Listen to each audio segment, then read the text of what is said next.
Pour la première fois, l'humanité s'aventurait dans les profondeurs de l'océan, et elle y découvrait un lieu aussi mystérieux qu'extraordinaire. Les humains pouvaient y respirer librement, sans risquer d'être écrasés par l'immense pression des abysses. Cet endroit avait été spécialement créé par le peuple des sirènes pour accueillir les humains, car une délégation devait y mener des négociations avec eux. Depuis que les sirènes avaient révélé leur existence au monde entier, cette espèce ancestrale avait démontré l'étendue de ses pouvoirs. D'innombrables déchets marins avaient été projetés du ciel sur les villes.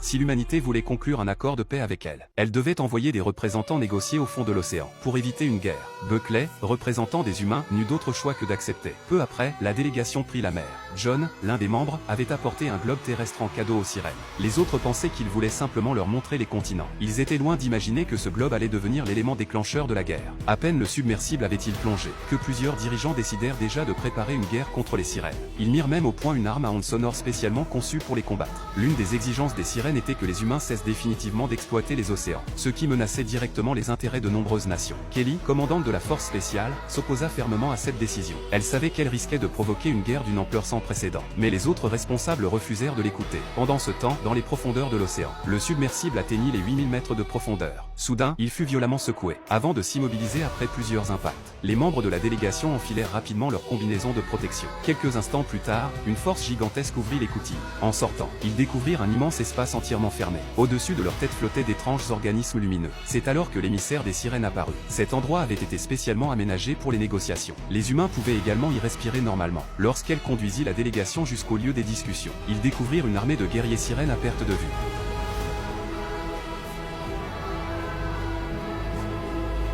Le spectacle était tout simplement indescriptible. À ce moment-là, John s'approcha de l'émissaire pour lui offrir le globe terrestre. Mais dès que celui-ci s'approcha d'elle, une lumière rouge se mit soudain à clignoter. Buckley comprit immédiatement qu'il y avait un problème et repoussa John. Malheureusement, la bombe dissimulée dans le globe explosa malgré tout.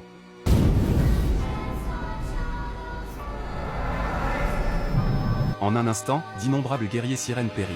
Dans l'urgence, l'émissaire saisit Buckley et remonta vers la surface à toute vitesse. Les autres membres de la délégation, eux, trouvèrent tous la mort au fond de l'océan. Peu après, un hélicoptère militaire arriva sur les lieux. Buckley et l'émissaire furent emmenés par les militaires. La nouvelle de l'explosion sous-marine fit rapidement le tour du monde. L'opinion publique crut que les sirènes avaient massacré la délégation. En réalité, il ne s'agissait que d'un prétexte fabriqué de toutes pièces par certains dirigeants pour justifier une offensive contre elle. Peu après, tous les écrans du monde diffusèrent un message d'avertissement de l'émissaire des sirènes.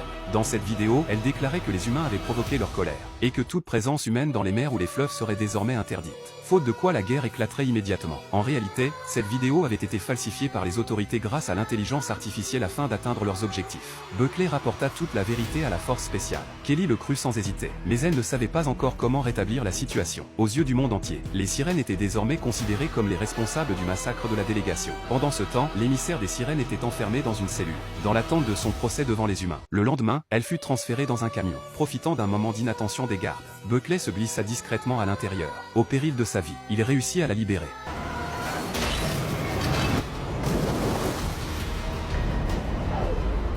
Puis il plongea avec elle dans l'eau. À partir de cet instant, Buckley fut considéré comme un traître à l'humanité. Au même moment, une alarme retentit soudain dans la salle de négociation. Le système venait de détecter plusieurs formes de vie approchant depuis les profondeurs. Peu après, plusieurs sirènes firent leur apparition. Mais cette fois, leur représentant était un mâle. Il demanda aux humains pourquoi ils avaient provoqué cette explosion sous-marine, qui avait coûté la vie à tant de membres de son peuple. Kelly ne chercha pas à se justifier. Elle admit que cet acte reflétait la cupidité et la perfidie de l'humanité. À sa grande surprise, l'émissaire approuva sa réponse. Il se présenta sous le nom de Tidal. Il était venu ramener l'ancienne émissaire, Salt, afin qu'elle soit jugée par son propre peuple, car elle avait choisi de sauver un humain au détriment des autres sirènes. Le problème était que personne ne savait où se trouvait Salt. Tidal leva alors son arme d'une seule main. En un instant, l'arme se désintégra sous l'effet de la corrosion. Les sirènes étaient capables de contrôler l'humidité présente dans l'air, créant ainsi une substance capable de dissoudre n'importe quel métal. Il était désormais évident que les humains ne pouvaient pas leur faire de mal. Finalement, Tidal formula deux exigences. La première consistait à retrouver Salt et à la leur remettre. La seconde donnait 5 ans à l'humanité, pour mettre définitivement fin à toute présence humaine dans les océans. Pendant ce temps, Buckley et Salt s'étaient réfugiés dans une usine abandonnée, contre toute attente.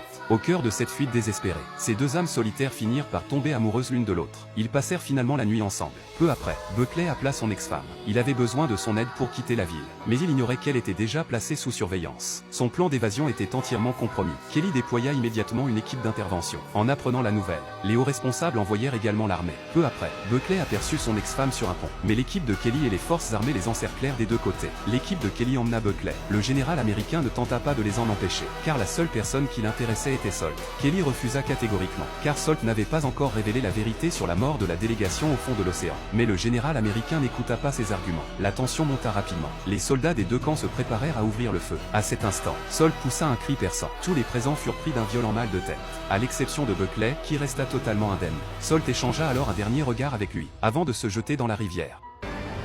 Jules,